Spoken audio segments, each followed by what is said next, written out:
सुनो मुसाफिर, हर जगह की अपनी एक कहानी होती है। एक चेतावनी जो हमारे बड़े बुजुर्ग हमें सुनाते आए हैं। आज मैं तुम्हें वही कहानी सुनाऊंगा।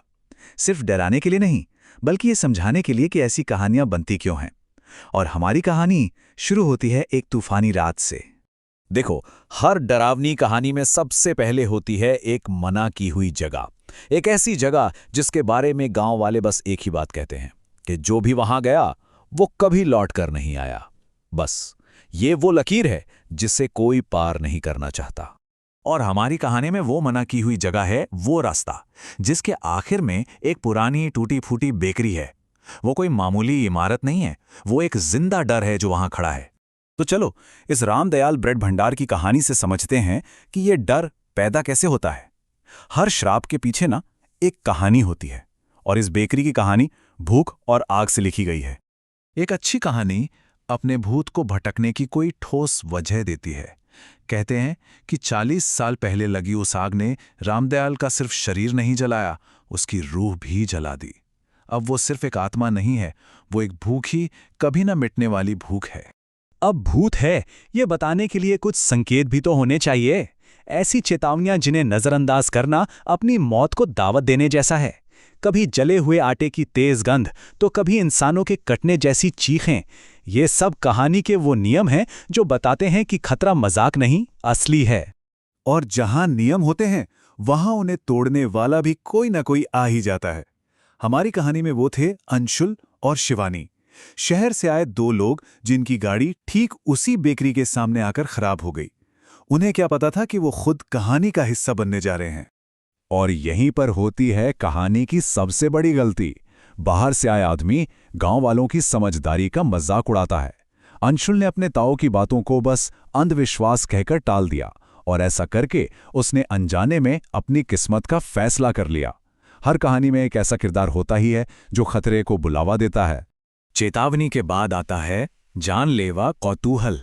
रात के 2 बजे जब जले हुए आटे की वो गंध आई तो अंशुल को डर जाना चाहिए था, लेकिन नहीं, उसे उस बंद बेकरी की खिड़की से आती एक पीली रोशनी ने अपनी तरफ खींच लिया।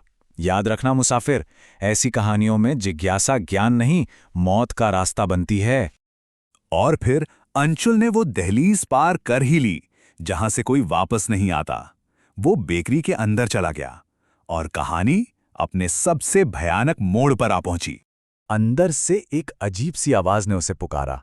ये भूत का बिछाया हुआ जाल था, एक ऐसा न्योता जिसे ठुकराना नामुमकिन सा लगे। हर शैतान का शिकार को फंसाने का अपना एक तरीका होता है, और रामदयाल का तरीका था खाने का लालच। अंदर उसे जो दिखा वो इस कहानी का राक्षस था। आधा जला हुआ शरीर, सुर्ख लाल आंखें, और उसके शब्दों ने उस जगह का नियम साफ कर दिया। मेरी बेकरी में बिना भूख के आया है, अब तू खुद ब्रेड बन जाएगा। हर भूत का अपना एक उसूल होता है।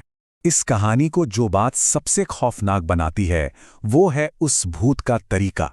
वो अपने शिकार को सिर्फ मारता नहीं, बल्कि एक रेसिपी की तरह पकाता है।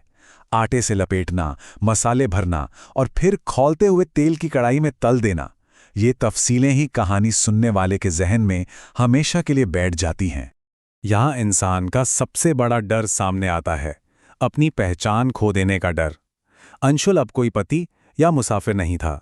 वो बस खाने की एक चीज बन गया था, एक पनीर ब्रेड रोल, और उसकी चीखें उसी बेकरी में हमेशा के लिए दफन हो गईं। जब एक किरदार हार जाता है तो कहानी का बोझ दूसरे के कंधों पर आ जाता है। अब यह शिवानी की लड़ाई थी। अब उसे अकेले ही उस शैतान का सामना करना था, और यहीं से कहानी का नायक या नायिका पैदा होता है। हर बुरी शक्ति की कोई ना कोई काट जरूर होती है।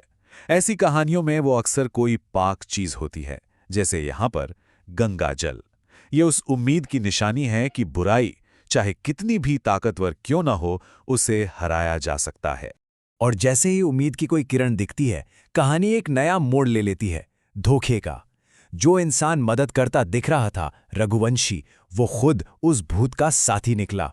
ये वो मोड़ है जो हीरो को बिल्कुल अकेला कर देता है और लड़ाई को और भी मुश्किल। और फिर आता है कहानी का आखिरी हिस्सा। शिवानी ने अपनी आंखों से अंशुल को ब्रेड रोल बनते देखा। उस दर्द और गुस्से में उसने गंगा जल छिड़का और रसोई में आग भड़क उठी। उसने भूत रघुवंशी को उसी जलती कड़ाही में धकेला और बाहर की तरफ भागी। ये एक ऐसी लड़ाई थी जहां जीत भी हार जैसी महसूस होती है। उस रात के धमाके ने बेकरी को तो राख कर दिया, पर कहानी को नहीं। असल में कहानी का असली मकसद तो अब शुरू होता है, सबक सिखाना। नतीजा साफ था, बुराई तो खत्म हो गई, लेकिन एक बहुत बड़ी कीमत चुकाने के बाद। ये कहानियां हमेशा हैप्पी एंडिंग नहीं देती।